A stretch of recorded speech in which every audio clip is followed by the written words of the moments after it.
Buenos días. Hola, buenos días. Yo creo que vamos a empezar ya. Tenemos aquí la quinta conferencia del ciclo Dual Practices. Os voy a recordar un poco así en líneas generales de qué va este ciclo, qué es lo que hemos organizado. En el ciclo estamos como comisarios Fernando Rodríguez, que está por aquí sentado delante, Pablo Oriol, que también está por aquí o estará por aquí delante, Juan, Elvira y yo mismo, Fernando, Pino. Y lo que hemos hecho ha sido como organizar una serie de conferencias que tienen que ver con algo que en principio caracteriza mucho esta escuela, o que así lo sentimos, esta cosa como de el mundo profesional y el mundo académico muy entremezclado, muy entreverado. Y hemos buscado gente de distintos lugares de Europa y que ha estado dando clases en otros lugares también del mundo, no solamente en Europa, para que nos vinieran a contar ambas cosas, es decir, su práctica profesional, que siempre tiene como un carácter de bastante potencia, solvencia, éxito y construcción, cosa que nos parecía importante para los tiempos que corren, y por otro lado, unas propuestas pedagógicas realmente muy potentes y muy propositivas, que nos parecía que era una manera también como de comparar qué es lo que se está haciendo en otros lugares que sentimos como cercanos, pero que también tienen otra manera de interpretar estos asuntos.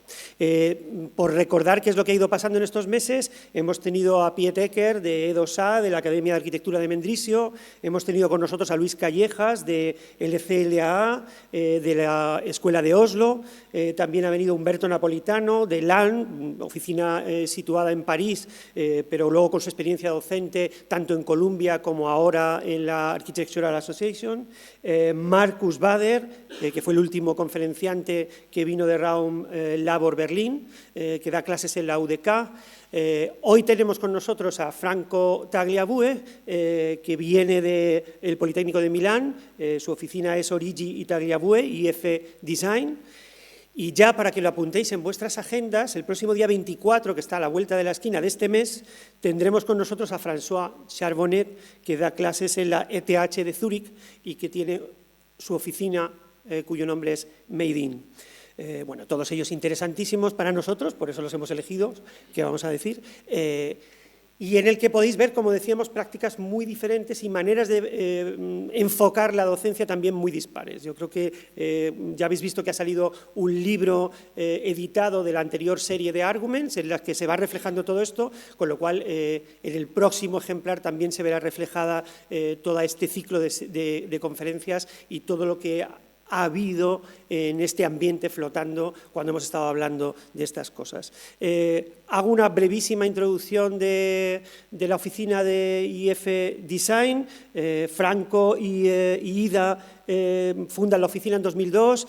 Tienen varios premios nacionales e internacionales, entre ellos, pues bueno, ha sido nombrado como mención especial como arquitecto italiano del 2016 al estudio, o el CID Award de Chicago de Estados Unidos por la Wigley House, o el premio de Berlín al Centro Cívico para Minusválidos Novo Ilorio. Han recibido varias veces menciones a la medalla de oro de la arquitectura por Italia y han estado dando clases tanto en el Politecnico de Milán como en Ecuador y en otros muchos sitios de Europa. En realidad, como nos va a contar él su propia obra y qué es lo que hace también con sus estudiantes, creo que él mismo también se va a presentar y siempre esta cosa de Internet nos hace que podamos bucear con profundidad en todo lo que ha hecho cuando queramos. Muchas gracias, Franco, y gracias por venir. Before to start, I would like to thank all the people that are here today and above all the organizers of this event, because I consider very, very actual the issue you gave to this conference cycle. Dual practice is a fundamental question, in my opinion, for university context worldwide and above all in Italy. Today. So I'm very happy to be here, to have this lecture in what I consider one of the most relevant university of architecture in European context. And you have to know that the organizer asked me to have this lecture in English or Spanish, and I have to say there is no any kind of problem for me because I don't speak Spanish neither Spanish, neither English so well, so really is the same. But I really hope you will understand what I'm going to say to you today, because the problem of language is not only a problem of my lecture of today, but I think is a fundamental problem. What we are understanding of what we are saying is a fundamental problem for contemporary architecture, because you know we are seeing in the last 15, 20 years worldwide and in new buildings a lot of free forms, totally free from any geometrical reference that belongs to architecture. And it could be a problem for our discipline because we are losing the real meanings of the forms and the consciousness of what we are producing. I think it happened just after the construction of this building, the Guggenheim in Bilbao by Frank Gehry, and for the big success they got this building. I remember perfectly that just after a few days after the construction of this building, all the architecture critics worldwide, including me, were totally disappointed to this building because substantially they consider totally, completely outside from the framework of our discipline, of the language of our discipline. Shortly, I think they consider this building as a sort of big urban sculpture just in the middle of the city of Bilbao. And but in order to the effect that this building provoked in our discipline, we need a deeper analysis of that, I think. If we compare this building to an artwork, a sculpture, we have to do with this kind of artwork, as in this picture, comparing the Guggenheim Bilbao with this sculpture made by the big artist, futurist artist, Umberto Boccioni, as in an artwork of 100 years old. So I think that the problem of this fact does not concern the masters, of course, but the people who started from this point to try to copy this kind of language without understanding what they were doing. And we know that the constructionist architecture was born earlier than this building and is founded on the deeper philosophical thinking by Jacques Derrida, among the others. In this way, this kind of building have a strong relationship between their physical and not physical structural metrics, I think. As in this work made by this photographer comparing accident and the constructionist architecture made by Zaha Hadid, Frank Gehry, Eric Miralles, Peter Eisman, and so on. And we can note a sort of physical and formal resistance of the body of this disaster, accident disaster, and also in the architectural disaster. The risk that is now in evidence in our discipline, I think, is to have lost these meanings of the form.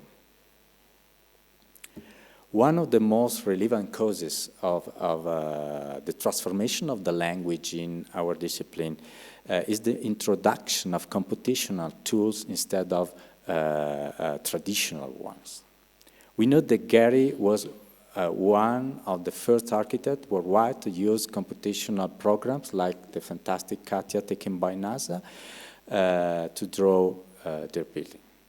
But we know in the same time that Frank Gehry continuously tried to validate the form of the project comparing traditional models with computational ones. What's happening now is that we are replacing gradually and step by step traditional geometry with nomography. Nomography is this kind of science that produces form and curves through mathematical equation. And the problem of that is that we really don't understand what's happening within our computer when processing the drawings. Only we can check the final output of that. It's not enough, in my opinion. And the main effort of the nomography is the aim to make a sort of transformation, starting from a shape in another kind of shape, totally different from the first one. In this transformation, doesn't change the property of the form, of the shape. We can call it homeomorphism, and it's the way to do a transformation without any kind of breaking the form and the shape. But the problem, of course, is not the homeomorphical transformation.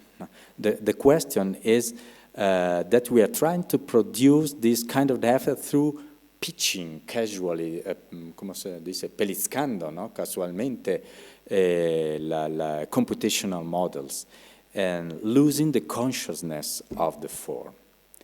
In this way, we know that we can see this kind of homeomorphical transformation in the architecture of the past too, as in this fantastic, incredible church, Sant'Ivo alla Sapienza, by Francesco Borromini in Rome. But in this case, there was a perfect control of the form that Borromini was generating.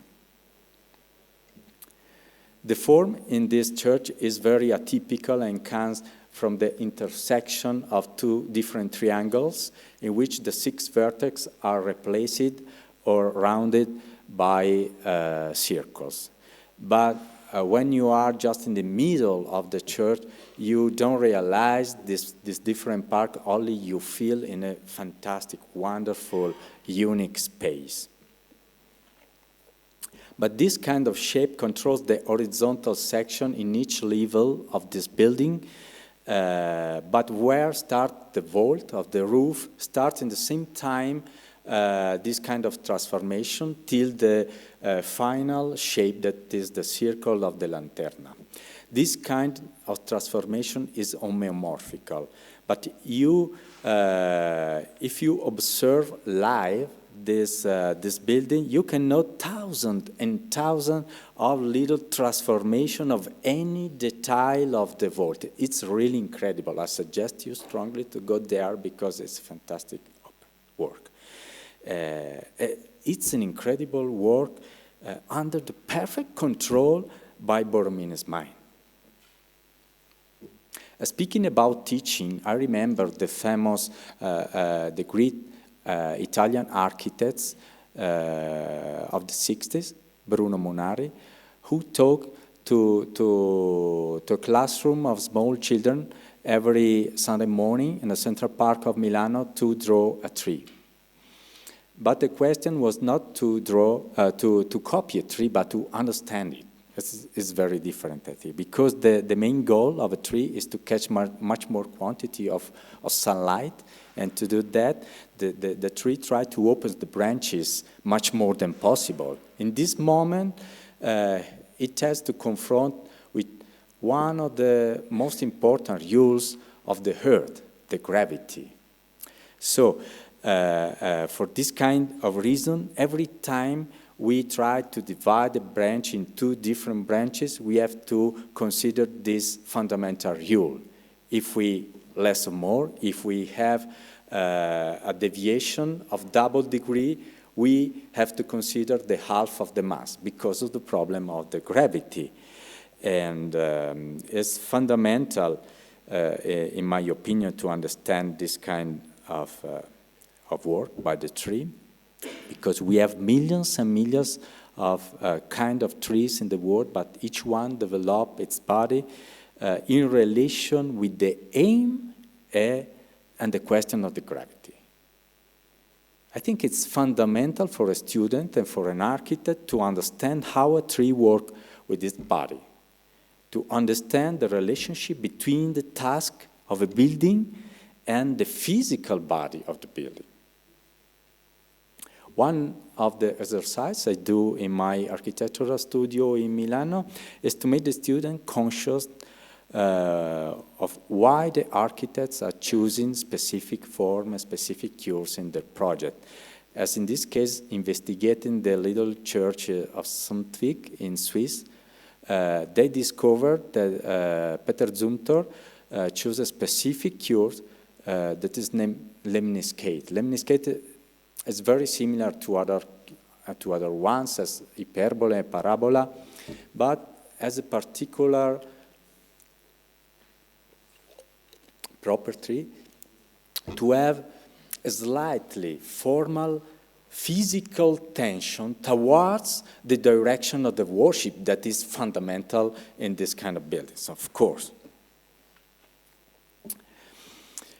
But the main task as me, as teacher, is to make the student understand what they are doing while drawing their project.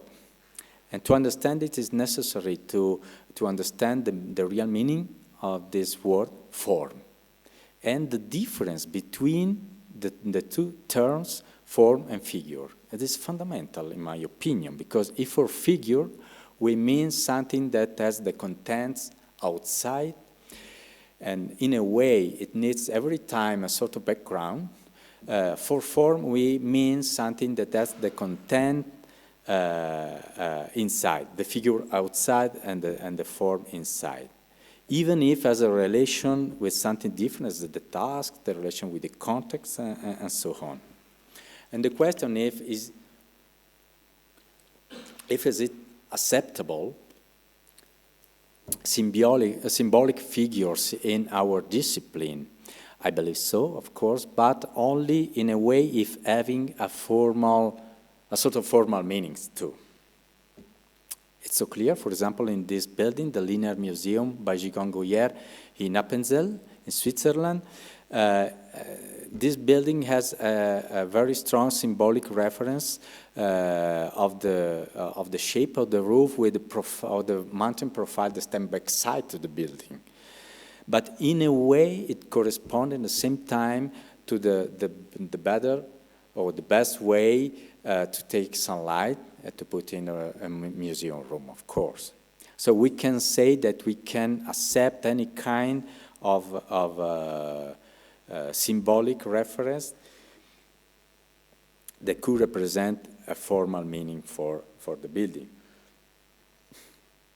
So, as in these ironic sketches by me, it could be also a slice of cheese with circular patios to take the sunlight, or a tablet of chocolate, as in Renzo Piano Baylor Foundation in Basel. In classical architecture, we have a lot of kind of decoration, of course, of the capital, but we know that the column has the main task to sustain the roof. This is the main task of the columns. Does the form of the capital represent the way to change the direction of the strand from the horizontal direction of the beams to the vertical one of the columns? So for that, we can consider acceptable any kind of capital in the range in which they represent this action to change the direction of the strand. But it's clear in the same moment that we have to decide, we should decide a limit for what we consider congruent under the formal point of view for what is concerning capitals, columns, and all the other elements of architecture, contemporary and traditional one. Including in the decoration, if we know that the classical temple, in classical temple, we can say that decorative elements are a sort of memory of something of a construction elements. The metopa and the triglypho representing in the decorative key the final point of the beam of the roof. And the issue of congruence is fundamental, in my opinion, for architecture, traditional and contemporary one. For example, in Renaissance, was fundamental to establish the relation between column and lesena. Lesena is like a column, but is a part of the wall. And for Donato Bramante, was totally unacceptable to consider these two elements in the same way, for example. The classical column has a different diameter in the basis and on the top diameter. And you know, for lesena is different because lesena is a part of the wall, and it's not the diameter. It's right, no? And you know that the trabeation is aligned. The stick out of the trabeation is perfectly aligned with the top diameter of the column. So in the combination in Renaissance between columns and lesena was fundamental. That is typical, not of classical architecture, but only for Renaissance architecture. For Donato Bramante decided to make some correction to the stick out of the trabation, to consider lesena and columns different. As for Palladio, was most important the value of the whole composition of the facade. He decided to consider the column and the lesena the same, giving the same diameter to the top and the bases, also to the column, also to the lesena. Different diameter also for the lesena. For Auguste Perrier, the issue was to transform the relation between the capital and the column in order to the new material of the concrete, because the concrete is fluid. The interpretation is to design the capital more continuous than the classical one. At the same time, inverting the entity from the 1 to 3 to the 2 to 3 of the highness.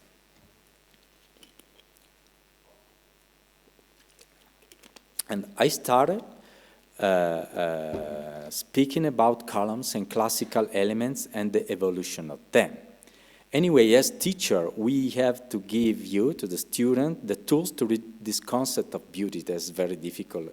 I believe that my colleague perfectly understand me, because the congruency is only a part of the problem. There is something more that belongs the way in which we can combine the different elements of a project.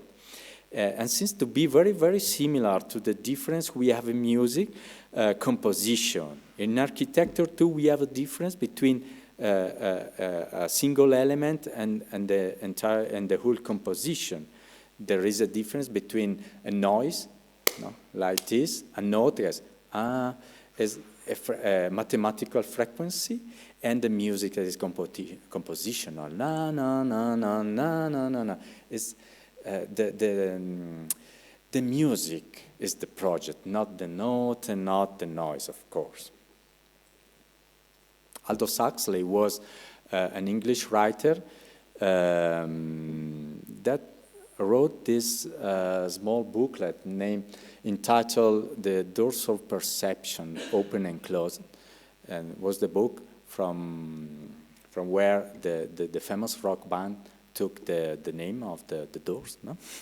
And it was a little booklet in which he described the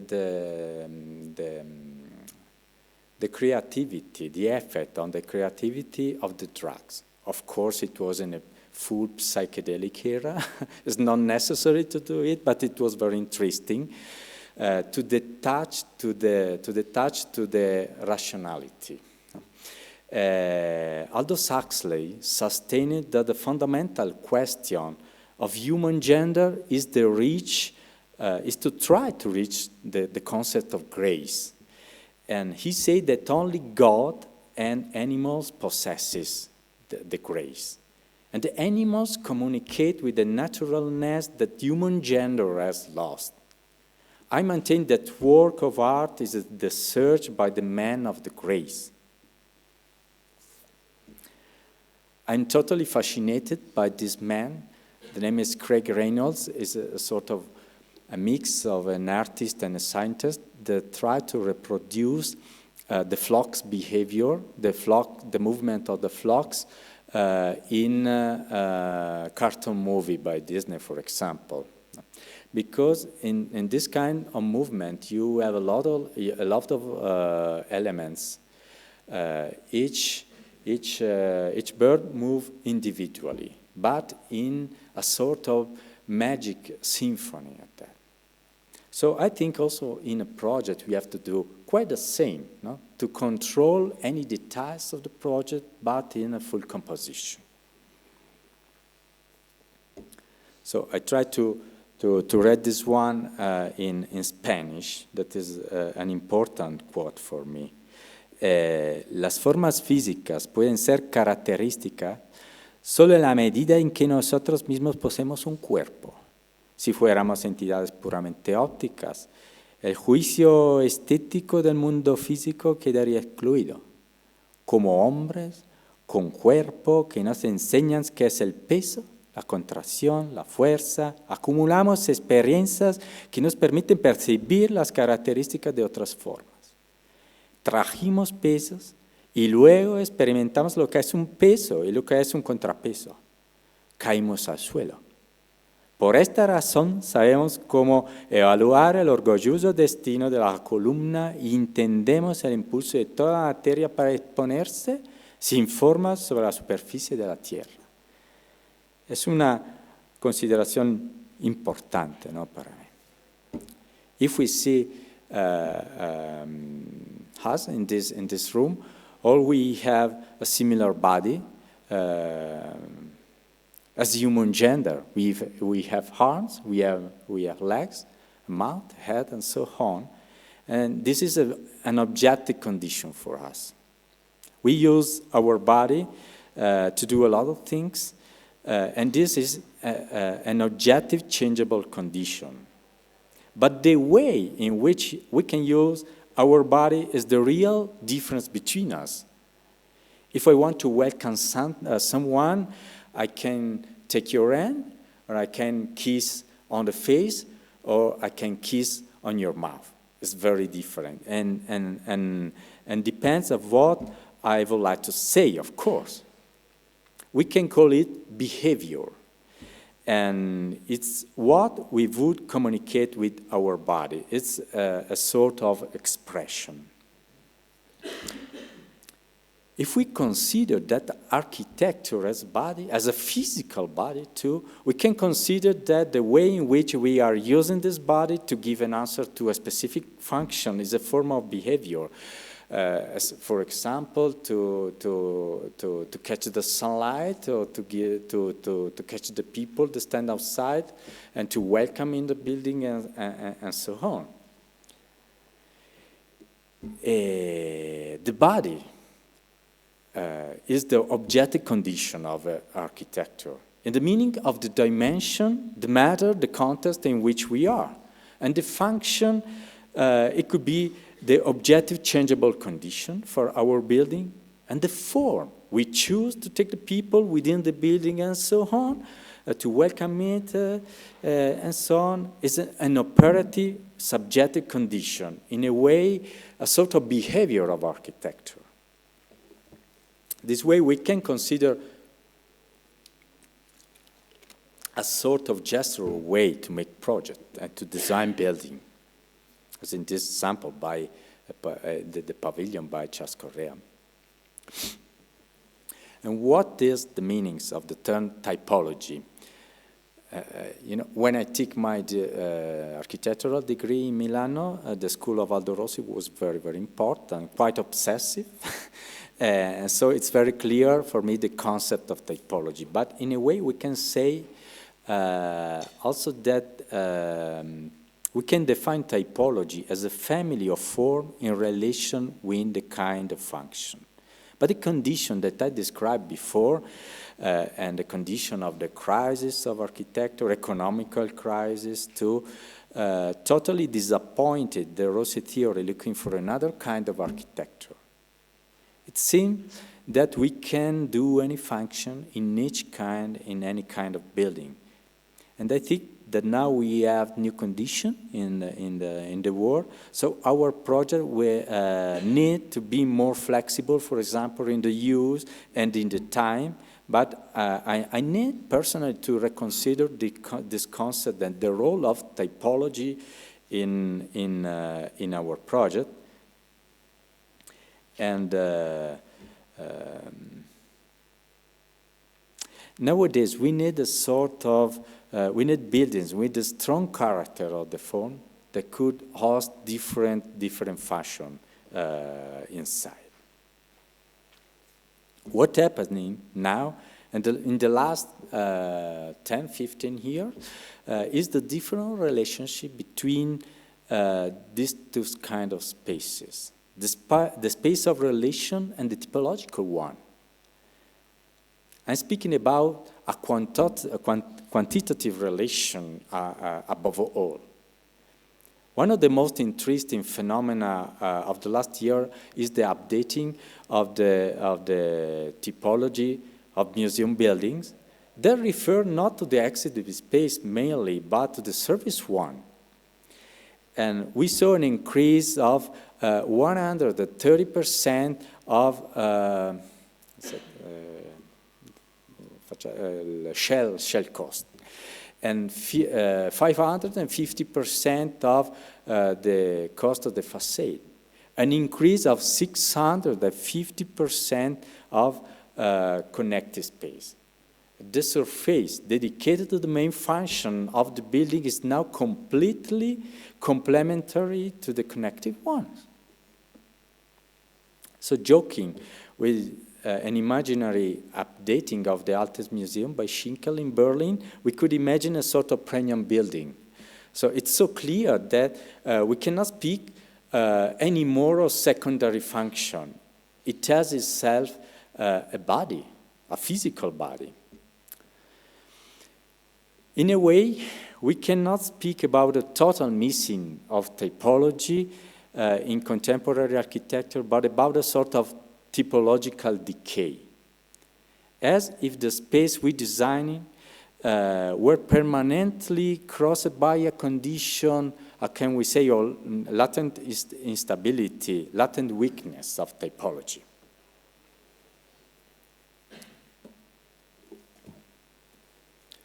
So when I try to explain this concept of relation between typological part of the building and connective ones, I show this slide in which you can see an animal while a snake while eating a lamb or another animal. It's so clear, so evident that the body of the snake has much more elasticity of the second one, because in nature it was born to eat another animal. And the body of the second animal has much more resistance than the snake, because in nature it was not born to be eaten by the snake. Or maybe he didn't realize before it happened, really, no. But if you note with care this picture, you can note that the body of the snake has, in the same time, a sort of, how can I say, second degree resistance of the body because of the matter of the skin, the structure and the bone and so on, because in nature it was born also to do other things. And the body of the second animal has a little bit elasticity, because in nature really it was born to be eaten by the snake. So I think also in architecture we can see that some part of the buildings have much more typological resistance, and the other one have much more elasticity. The first one has specific function, and the second one have the task to put in relationship the typological one between them and the typological one with the context.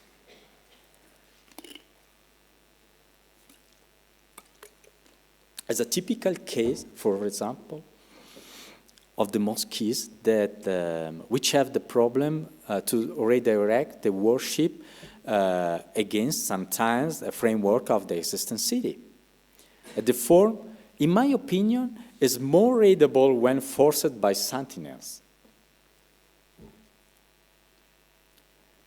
The question is how to transfer all these concepts to the students and to give them a sort of methodology of work. I had several teaching experience in my lab. The main one is, of course, my architectural study in Politecnico of Milan, started from 15 years ago, less or more. But I had other international experience, above all in South America. And the last one is to coordinate all the 10 courses of the UTPL. UTPL es la Universidad Técnica Particular de Loja in Ecuador. And the last one that I want to show to you is the cluster, Serials and Tubers Cluster Workshop Experience for Expo 2015. It's very relevant under this point of view. So I think that in our work, normally, we haven't a strict procedure in our practice because we really don't know where we start making a project. Sometimes we start from context, sometimes we start from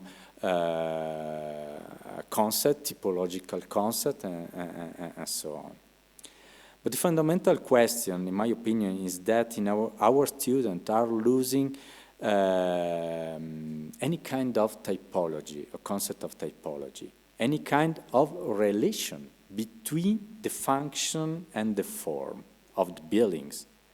And my work in Milan is, above all, to try to put in relation this new kind of typology that I explained to you before, with the context and the character of the building and the form and so on. Normally we work on 3 different steps. In the first one, we encourage the students to produce, to give a strong character to a building with a very, very basic function, as for example, a small room for exposition, with this sort of gestural attitude, to take the sunlight, to position an entrance hall, and so on. And I think it's very useful because the student understand that only with a sort of binary combination with 2 basic elements, for example, the relation between voids and mass, the building and its fences, internal and outdoor space, they realize that we can produce several hundreds of combinations of that.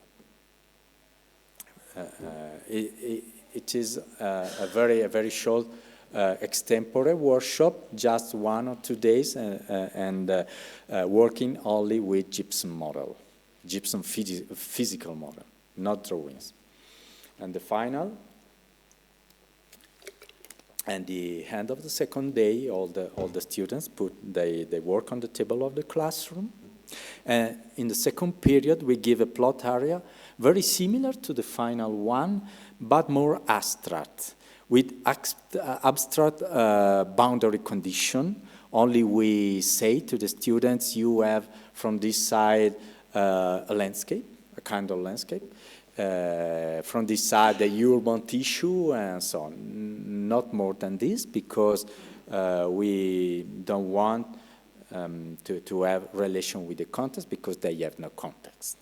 Only it's useful to give some basic direction in the internal spaces of this typological project.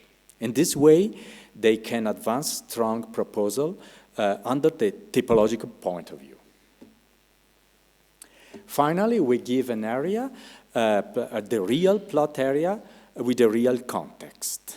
And they feel in this phase very sure of their typological proposal, so it's a real tragedy, a drama, because the students have to change their project in order to the issue and the topic of the context. In this way, they have to decide exactly what to belong to the typological idea and what to discuss in order to the context. And the area is usually a little bit different from the abstract one for the boundary condition, as I told you before, but is tighter, slightly tighter or larger, for example, so they have to stress the building confronted with the question, stress physically the building, confronted with the question that the architecture and the building has a sort of physical body, a dimension, a structure, and a material, and so on. 1 year ago, we worked on a very suggestive area in which your country is very close to Africa, and it's really the final land with an incredible power, in my opinion, because we change continent, we change culture. It's very dramatic under several points of view. For example, for weather condition, it's very windy. For the landscape, you have on the left side or the right side, the left side, what kind of landscape, a sea landscape. On the other side, a total different sea landscape. It's very unfriendly for the wind. So all the people in the abstract, in the typological project, put some function, open air as the restaurant that are with table outside in direction of the landscape. In this case, they have to turn and they change direction to the building because this kind of landscape, it's wonderful but totally unfriendly. Above all, this site is a site with a strong exchange of migration paths in both the direction in different moments of the history. Just at the end of the land, there is an empty space, triangular, with a bunker, war bunker. So the students have to change the project considering the power on the context in this way. For example, for wind conditions. And they started to stretch physically the building in order to this new condition, and reclaiming something sometimes to the extempore exercise too, till the final project, and this project.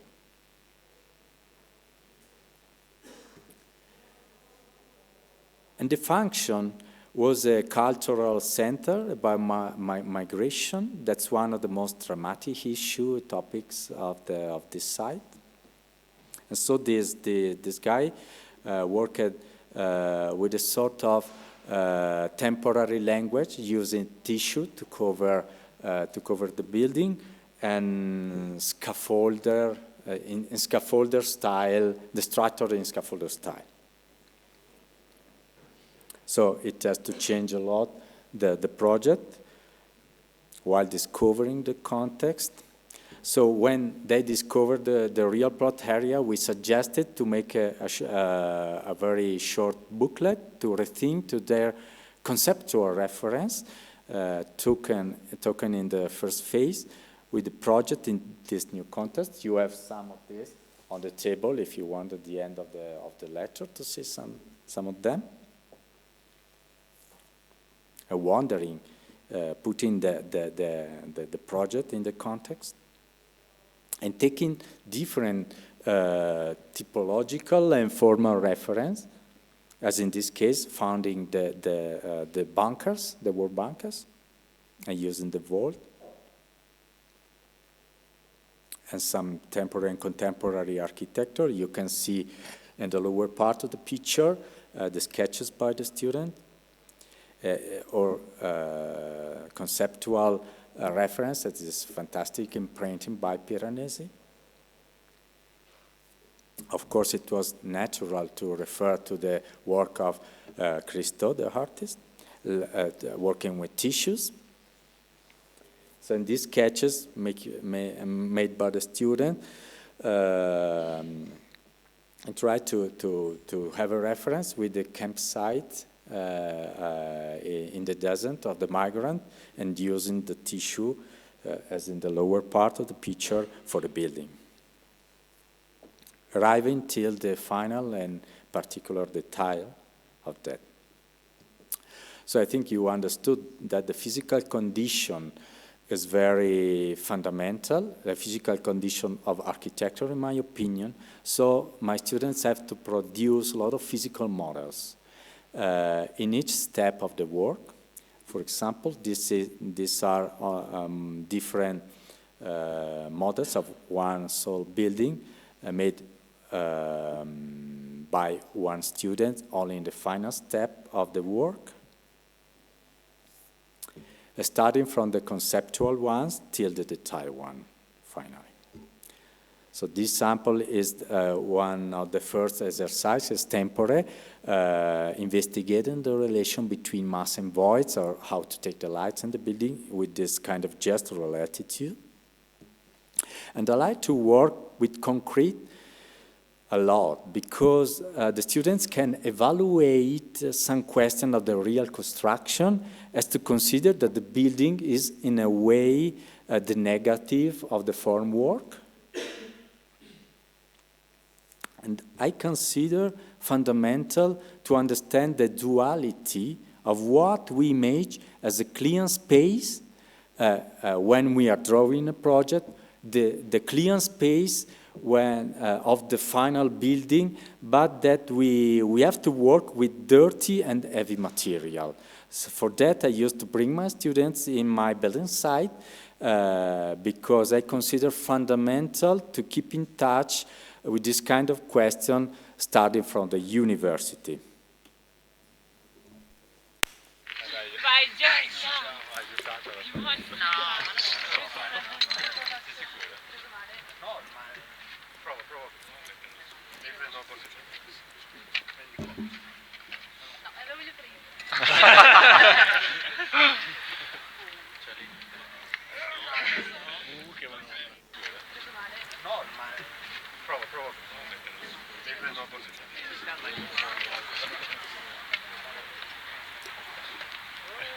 Poso la prima pietra.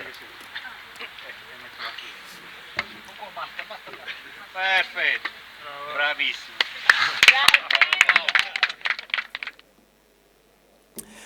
And also to know my competence and to share my doubts and sometimes my mistake too, of course. If they are ready to understand the real building condition, in my opinion, I think they could be more ready to the real life of architecture outside the university. So as I told you before, now I'm coordinating. I have to restart from here on Friday to Ecuador in Loca, where I'm coordinating the 10 courses of the third year of the architectural student, taller de proyecto, coordinating 5 professors from abroad and 5 local professors. And Loja is a city of less or more 200,000 of inhabitants, 2,600 of altitude, just in the middle of the earth, you know, Ecuador. No? We worked in 2 different districts, one close to the other one. One is a part of the normal developed city, and the other one with informal dwellings in the high part of the city, and with a big lag of infrastructure. And they are divided or only separated by the streets, as you can see in this picture. But what happened now is that the higher part, el barrio de San Cayetano se llama, el barrio bajo se llama barrio del Valle. No? What happens now is that the higher district is totally forgot by the rest of the citizen with a sort, a kind of strong of social exclusion. But no one is considering that the whole city has a lot of problems, and the barrio San Cayetano has something to offer to the others one. Each one of the stranger professor working in a 1-week workshop with different tasks. In the first week, the student has to map the 2 districts as a sort of reportage attitude each one with a specific focus, as for example, green areas, morphology, pollution, and so on. And the difference between analysis and mapping is fundamental, is that in the second one you have to work with a sort of idea of synthesis. And what you are choosing to map, in my opinion, is the first step within the project of after. It doesn't represent really the project, but the attitude for that. Very speedy, they produced a sort of architectural newspaper, as you can see on the right side of the picture. And one of my tasks in LOCA is to make a sort of laboratory for the university, testing and using new techniques for UTPL, like mixing laser technology, concrete, fluid caoutchouc, gypsum, and new materials. And this is the work, one of the work produced by the students at the end of the week, big concrete models of the two barrios. And in the final week, we invited the students to rethink, to look back to the project in a sort of post-conceptualization of their project. Each group produced a sort of an end baggage suitcase with the synthetic contents of the project. We are setting the suitcase to travel with the students with the idea to exchange cultures and to shift the exposition abroad. I think to rethink the project under conceptual point of view at the end is very useful for students.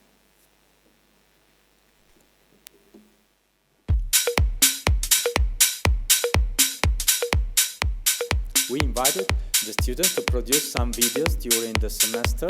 One of these is around this maleta.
And in the middle, each one of us worked on a specific topic, a specific issue in the same area. The first week was dedicated on a project of public space, study from an infrastructural task. I think that the first, we can imagine that the first step of an intervention by municipality could be for infrastructure, because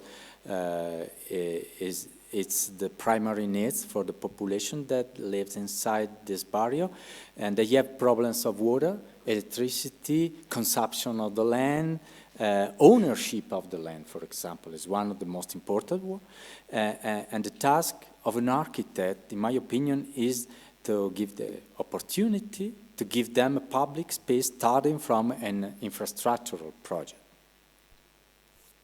I show to you only few works. One of the main problems of the city is the pollution, you can imagine. No?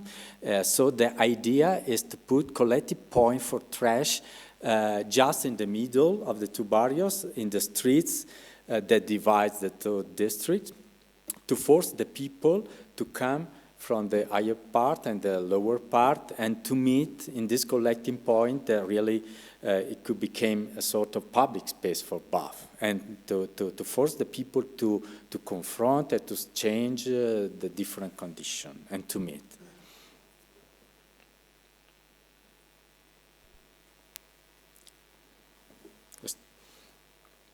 Este es un video producido por este grupo del...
So one other question is the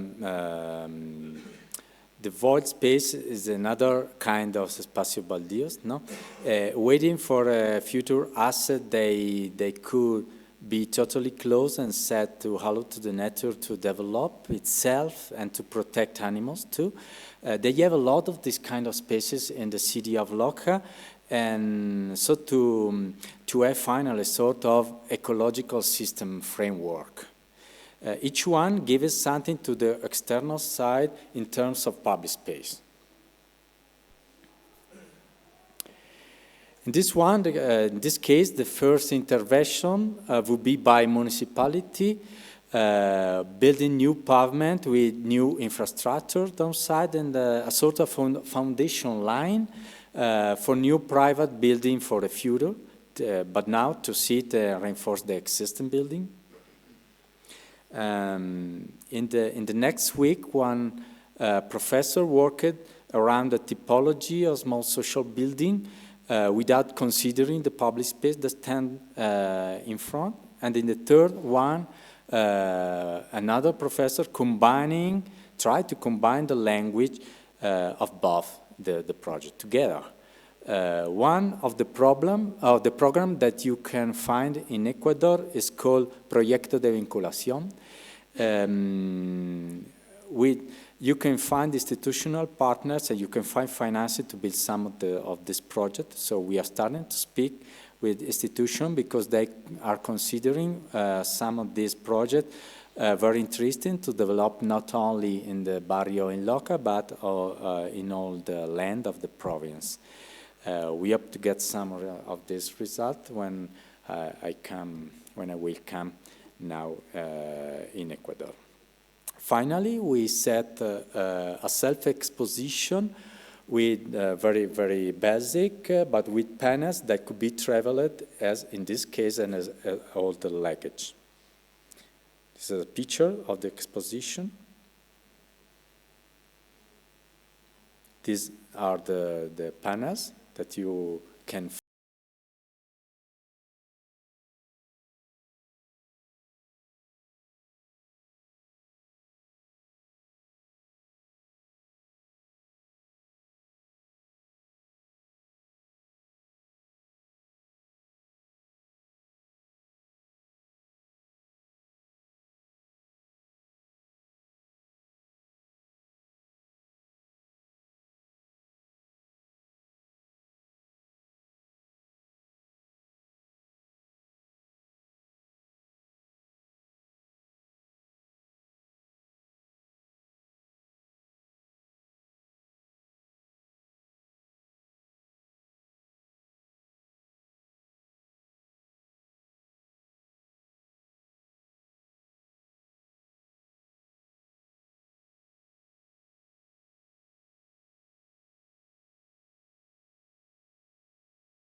so we can stop the video. And the last experience that I want to show to you is very representative, in my opinion, of the issue of the dual practice, because starting from an international workshop in Milan in 2012, working with different international universities. Each cluster has the Politecnico and 2 others universities. We worked with Markley University from Moscow and the Parsons School of Design from New York. I led this workshop and the work after the workshop to build the pavilion in Expo with my colleague Alessandro Rocca. And the concept of the cluster in Expo was to give the opportunity to the weak countries, weak for the economical condition, of course, to have an attractive pavilion without financing. In fact, it was paid completely by Expo and designed by the student with us. It was the first time to have this kind of pavilion, because in the past Expos, all these kind of countries was in the same not attractive unique shelter to show their goods, but the visitors didn't go to visit. So we group the country, 7 or 8 countries each cluster, not by geographical areas, but for the common topic of the cluster. In this case, we have the cereals and tubers, but we have different clusters, fruit or coffee, cocoa, and so on. So to give more impact to the exposition for visitors. And the Expo staff gave us only basic rules, 7 basic pavilions, 11 meters per 11 meters per 11 meters, wooden prefab. And the task of the workshop was to design the covering of these pavilions, the public space, the exhibit, and the common areas. If I remember well, 5,000 square meters each cluster. The concept of the cluster was that we have thousands of cereals and tubers in the world, but really we don't know them. So the idea was to show real plants in the central path of the pavilions, growing during the 6 months of the exposition. This is the picture taken by the Oriol building. At the end of the path, there was a sort of big chimney covering a restaurant and market area and the common space for events too. And the chimney represents in a way the idea that the people of the village could meet with the others at the end of the day, eating together as it happens in a rural village of Africa. I don't know the name in English or Spanish. We call in Italian caravanserraglio. I think the original name is Han, as in this kind of site along the Silk Road, where in the past the merchants stopped to sleep, to eat, and to exchange goods. It was the site in which the perfect site to exchange the culture in the past.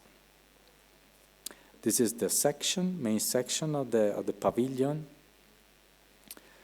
These are pictures of the iron-made final chimney. They take the sunlight, of course. These are the structural drawings.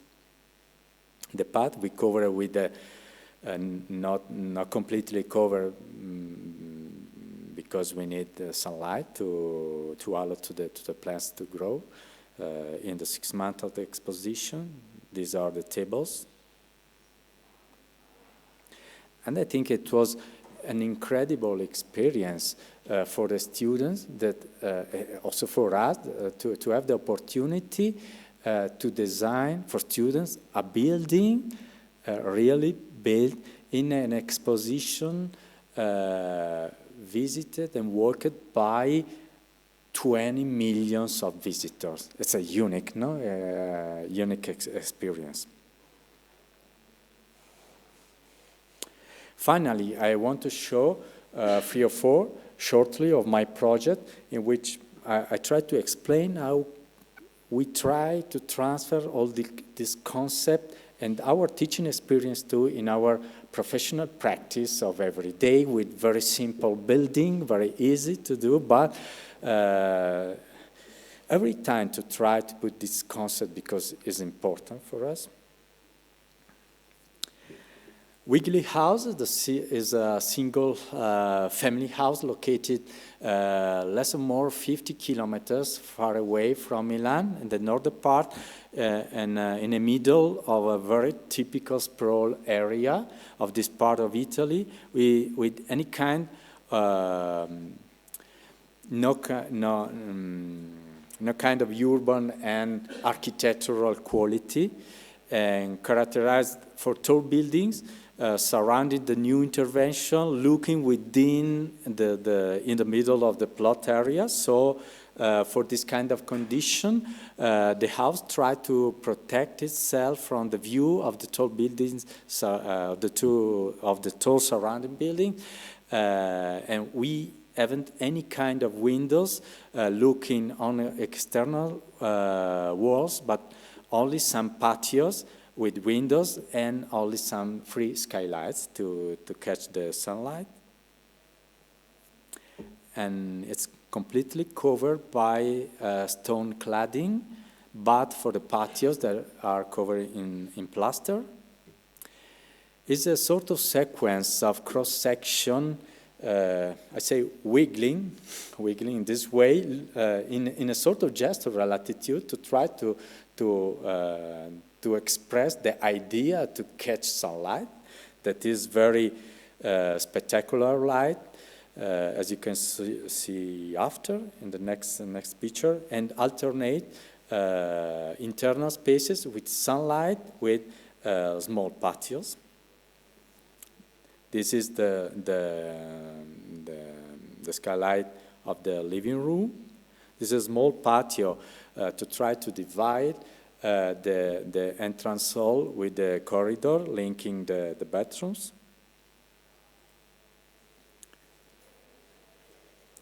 And the kitchen with another skylight and opening to the patios too. The skylight, of course, in this case is useful also to evacuate the humus. No?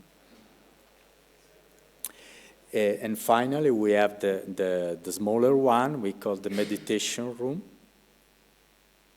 This is the corridor linking the two parts of the building. There was a small project commissioned by the institution Triennale of Milano. Is for a small restaurant, 150 square meters, very small, with a high-level restaurant. At the beginning, after they change idea, and is the idea to have some, also in this case, some chimneys to represent the idea to cook something, but in a way, of course, it's for take the sunlight, as also in this case, but because it was a high-level restaurant, it represents the way to mark your own space, that is important in this case, and to take sunlight. You can have different configuration. And finally, they changed the direction. He said, no, it's a very budget restaurant, so we changed a little bit the project, covering with carpets the wall and the internal facade of the chimney, and try to give a character only to the common space where you can put a table with much more person. This is a cross section, another one, and the external view.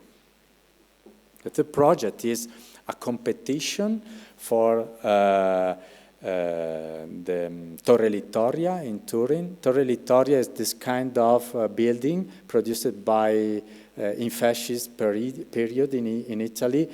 Is a kind of buildings very interesting, but not well accepted by the population for the historical contents, of course, and is a very, very fantastic area. Turin is a spectacular city because you have only two tall buildings.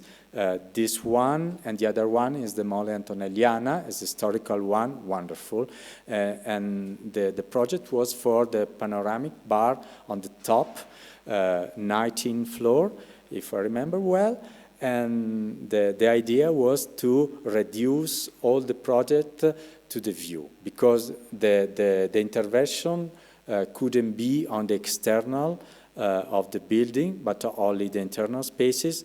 But for the lift, that has to be a glazed one, and also for a restaurant on the top of the building that stand outside at the 8th floor in glass too, because the institution didn't want architecture, but they asked us for a volume.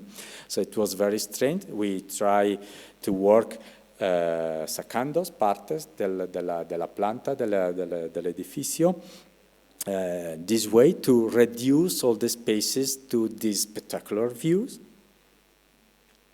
And also in the restaurant at the 8th floor to try. Of course, we look for the architecture, so we try to give volume to the restaurant, cutting the perimeter, and also to have some particular and space for your own table. Also in this kind, we have a high-level restaurant. And to try to have some relationship with the facade of the building that stand outside. Also in this case, we produced a stop-motion movie that is very, very clear and representative of the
Es un proyecto que compartimos con un arquitecto que se llama Pietro Bagnoli y con la Carlotta de Bevilacqua, es lighter designer, y Burro Apple, es engineering.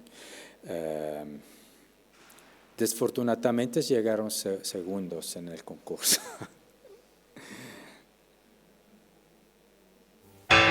No process? Okay. This is a competition. We won this competition the last year in Sicily for a school complex, and we are starting just now, we hope, with the final project. And I don't want to show the whole project, but only some picture. And this is a school complex, as I told you before, with different building.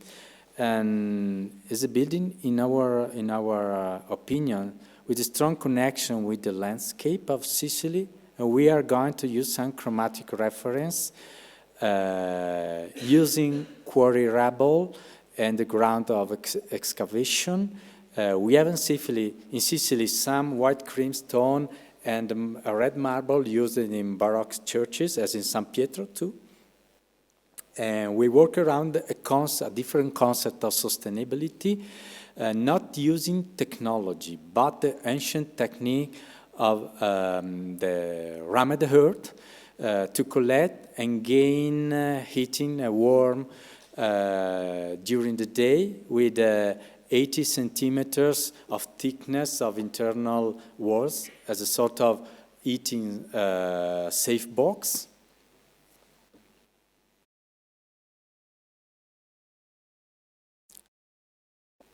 This is a view of the internal space with rammed earth internal walls.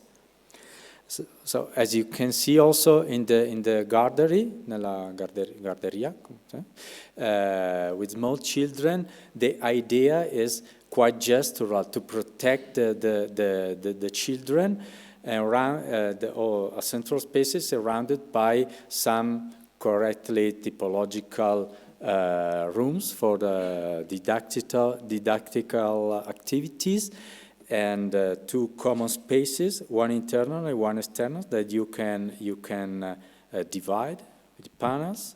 This is a view of the external patio. So the last one is the most representative for our office. We are working during the last 15 years on this building. Noi Voloro is a private no-profit association for the care of disabled persons. Because of the total lack of public funding, the 80% of the activities are developed to earn money for the rest of 20%, that is the care of the disabled person. This fact that transformed the building into the most important civic center of all the land, in which are developed a lot of activities. We have a theater, concert, a restaurant with 200 seats and professional kitchens and working spaces and residence, temporary residence, and so on. And open air feast during summertime populated by thousands and thousands of people. Dance laboratory, graphic workshop, and so on, a lot of things. Because of this lack of money, at the beginning of the work, we didn't realize how to process the building phases, the building steps, because we haven't money. No? We had the money. And so we decided to start with the void spaces that cost nothing. So we designed two big square for summertime festival, and imagine to develop the different building all around these two open air squares. As it happened, really, we started building some of this. The first L side that stands in the lower part of the picture, and now we are building the other part. So Nuevo is located in a difficult environment with a predominantly industrial vocation, facing a sort, how can I say, a strip of Loisir with some activities as a disco, pub, bowling, and so on. We have only 2 geometrical tracks in the area. The first one is the orthogonal one, orthogonal to the plot area, and the other one is a little bit rounded to face better the car coming from the main road. And to occupy better the plot area that really is not rectangular, but is a sort of slightly L form. It's a sort of campus, this complex, and we work with a sort of balance between the concept of privacy and community.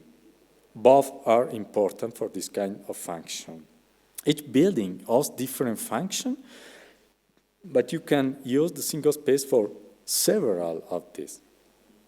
The folding of the, because we expect for some contribution for the factories, friends, and so on, for materials, we imagine a sort of patchwork of building different for materials and instead of construction. But for this, we need a sort of genetical code repeating in all the parts of the complex. In this case is the folding of the roof that you can find in all the buildings and represent at different dimension in order to the function that hosts downside. And for example, in the theater is the breaking of the sound by form because we haven't money for normal panels. And in the temporary residence was the symbolic, in this case figurative, representation of the idea of domestic. And finally is the normal shed, typical to catch sunlight for working spaces. It was very complex to work and to control these 2 geometries when they find the 3rd dimension, because the form becomes a little bit crazy, no? So the reference natural for us was the church by Sigurd Leverens, not that has this kind of facade that they seem the same, but they are different. And each lines of the roof of the folding is not orthogonal, neither in the plan or neither in the highness, but of the central line that bring the panels to divide the space.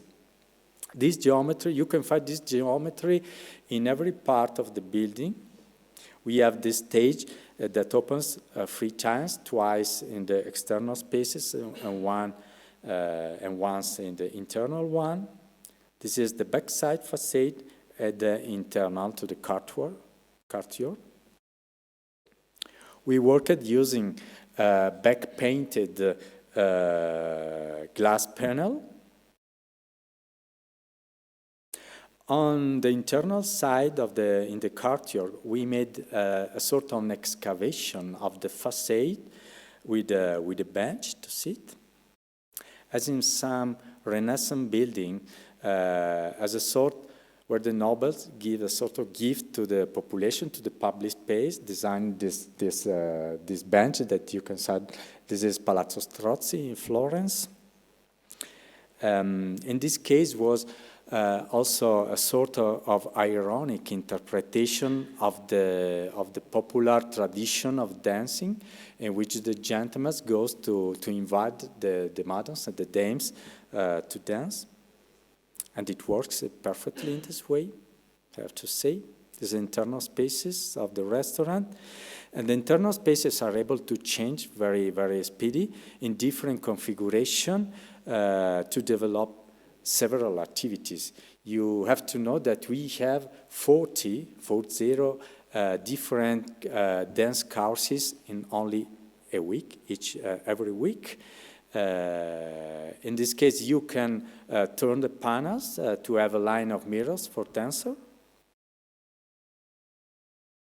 And when we're facing the main road, we would like to have a different approach, something connected to the idea of the movement of the car that coming towards the building. So we use it as in the postcard of the children that change the colors when you turn.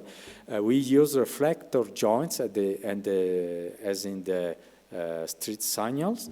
In the U-glass profiles, so you can see the big writing change colors coming from Milano and coming back, red to white and white to red. And during the night it doesn't exist, but it appears when you flash with the light of your car.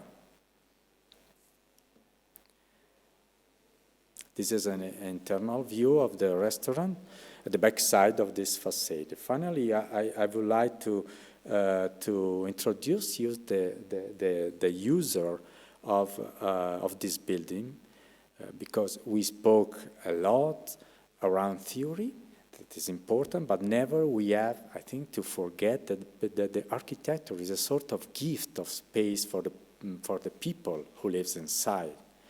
When we started to design the building, we were afraid of everything. Afraid, of course, for the safety of the building. We have a lot of very strict rules for this kind of building in Italy, and they say every time only what is forbidden. Never they say something positive to suggest you. So the presidents of the association realized that we were afraid, we weren't able to go forward with our project. The president called me and asked me, Franco, what's the problem? Because we call you because we think you are quite a good architect. Why you aren't able to design a good project for us? Please consider that we are person, only person, and we require only for beauty spaces. We have only this kind of life in our hands. We cannot change it, so we have to live feeling good with this kind of life and with your project. Please consider us as person. It was a very hard moment for us, but we came back to our office and start to read again the rules for this kind of building, and we realized that never in hundreds of pages of the rules is written the word person. It's incredible. It's an incredible mistake. I don't know now if the building is on the rule. I think no, absolutely. But I'm sure that starting from this point, we start to redesign the building with the aim of the beautiful of the spaces. So when I knew the story of this person, I was a little bit shocked because most of them have post-traumatic disabilities. Luigi, for example, was retired when changing the lamp on the ceiling, fell down from the stairways, and from this moment had a lot of problems. And Davide is blind, sightless, and Livia had an accident in motorbike when she was 18. From this moment, for Alf is like a child of 5-year-old, and for Alf, 55. And one of them, of the people, was a child, daughter of a Ferrari seller. When someone looking for the Ferrari of his dad, when someone looking for this Ferrari has distracted and struck her. It's a terrible story, no, I think. And Giovanni, Luca, and Pietro are very, very funny. Every time when I went in the Civic Center, they ran to me, given a strong hug, and kissed me because they are every time very happy. When I have a problem of mine, a serious problem, I take my car and I go there because I feel very good with this kind of person. Samantha is a fantastic girl because every time we meet together, she falls in love with me. And every time she forgets me. It's incredible. So when we meet, she looks at me and she answers, "Oh, who are you? What's your name?" "My name is Franco." "And how old are you?" 50, less or more. And, a little bit more than possible, but I like you so much. And are you married? Yes, unfortunately. Sorry, I'm married. Oh, what a pity, what a pity. She thinks a little bit and say, it doesn't matter, you like so much. Every time she fell in love with me and every time she forget me. It's a fantastic idea because I think I don't want to ridicule this situation, of course. If we think how we feel when we fall in love for the first time in our life, it's a wonderful moment of our life. It happens only once in our lives, twice maximum, no? For her, quite every day. I think it could be an incredible and wonderful property for our lives.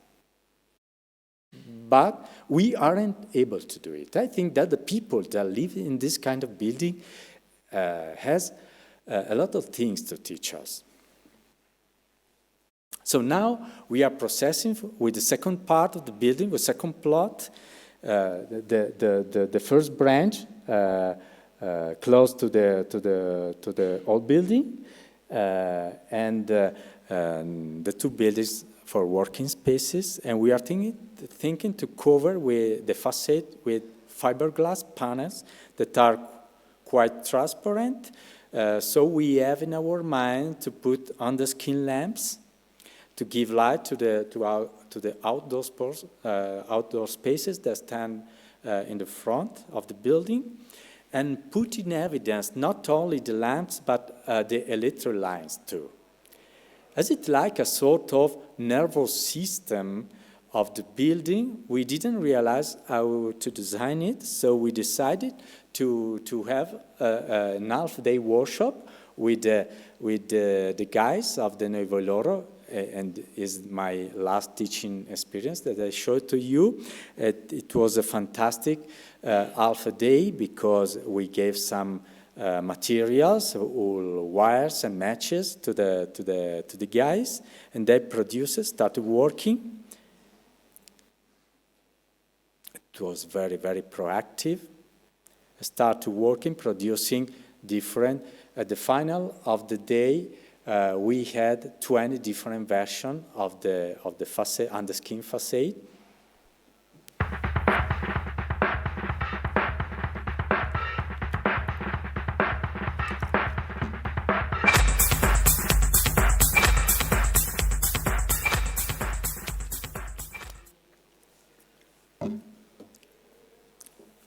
It was amazing because this guy, without saying nothing, took this book from my bag, without saying anything, and asked for a picture. I think you know what is this book.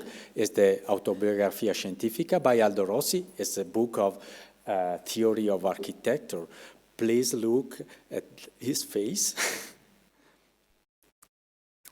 And the tutors of the guys said me that the drawing were incredible similar to their mind. So some of them are very rational, and some of them a little bit confused, of course. This is the final version of the 20 project. So we are choosing, it was a sort of small competition So we choose the best one, and now we are going to build the final version of this. You can say on the skinny lamp to give light to the outdoor spaces. So para terminar, ¿no? Yo pienso que la teoría es muy importante, ¿no? En nuestra disciplina, es fundamental para la arquitectura, pero es que no es suficiente, ¿no? Para mí, para completar una obra de arquitectura.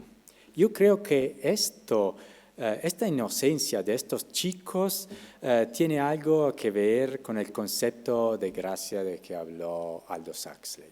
Thank you very much.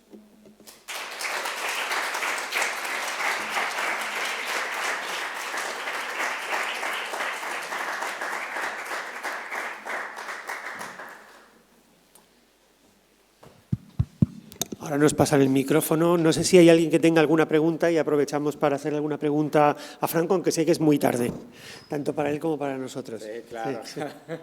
Bueno, aprovecho yo a hacerte una. Nos has contado esta mezcla de cosas que tienen que ver con tu trayectoria profesional y la docente, en la que a mí hay algo que me parece como interesante y quisiera que me aclararas un poco más cómo consigues transmitírselo a los alumnos.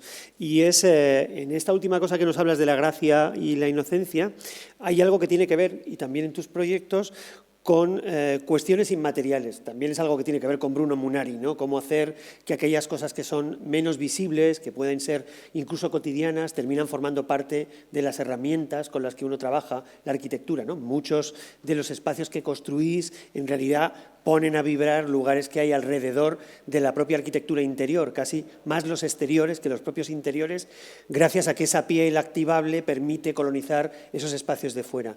¿Cómo conseguís que los alumnos estén trabajando también con eso que es menos visible y que no está tan ligado a una condición más de imagen, que es prácticamente lo que tenemos hoy en día como referencias, ¿no? Todos nuestros alumnos navegan por Internet para capturar imágenes en vez de para capturar otro tipo de cosas más invisibles, ¿no? Mientras que este otro tipo de expresión de la arquitectura tiene que ver con una cuestión más de atmósfera, de sentimiento y de construcciones que no son tan visuales, ¿no? En ese sentido. Sí, claro, es la tarea, ¿no? De nosotros, es la tarea más difícil, ¿no? Porque como se puede imaginar, ¿no? Como un maestro de músico, ¿no? Puede enseñar cómo se hace una composición musical, ¿no?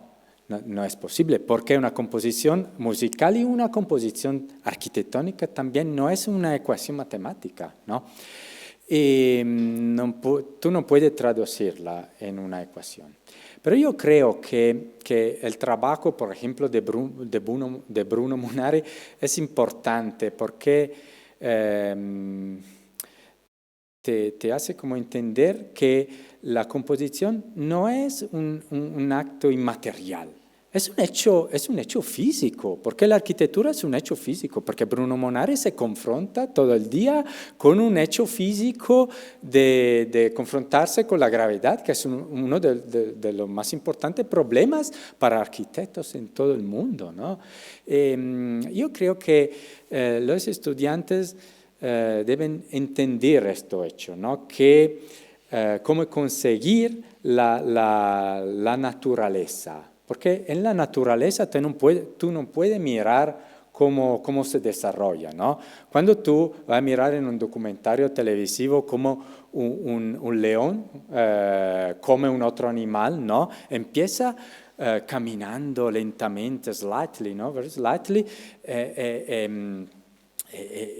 toma velocidad, exprime toda la sua potencia para comer el animal. Es un fatto increíblemente trágico y maravilloso al mismo tiempo, porque es la naturaleza. En la naturaleza la teoría es importante. Come ti explicó prima, en la mi escuela, ¿no? Fue tan fuerte la teoría. En Italia es tan fuerte la teoría también ahora. Es importante porque tenemos una conciencia de la ciudad, de cómo se desarrolla, el tipo, la tipología y todo esto.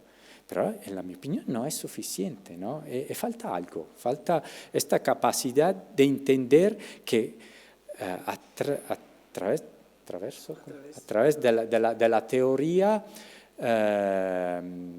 no es suficiente, falta el hecho físico de la arquitectura. Esto es importante para los estudiantes, en mi opinión. Muy bien. Bueno, yo creo que vamos a... No sé si tienes alguna pregunta. Sí. Franco, bueno, muchas gracias por todo lo que nos has contado. Yo quería simplemente decirte, hay un aspecto de lo que nos has contado que a mí me parece muy interesante, que es el aspecto de lo colectivo. De lo colectivo, de la colectividad, ¿no? Que lo has contado, ha aparecido en dos momentos que a mí me han parecido especialmente bonitos de lo que nos has contado.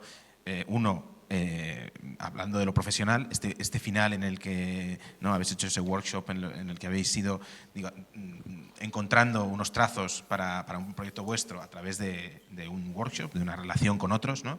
Y eso había aparecido también en el proyecto de la Expo de 2015, en el que no lo has explicado mucho, no has contado mucho cómo ha sucedido eso, pero en realidad había como una relación directa entre la docencia, lo colectivo y lo físico que acabas de comentar, ¿no? Es decir, el hecho de construir algo todos juntos, ¿no? Que al final se convierte en un proyecto.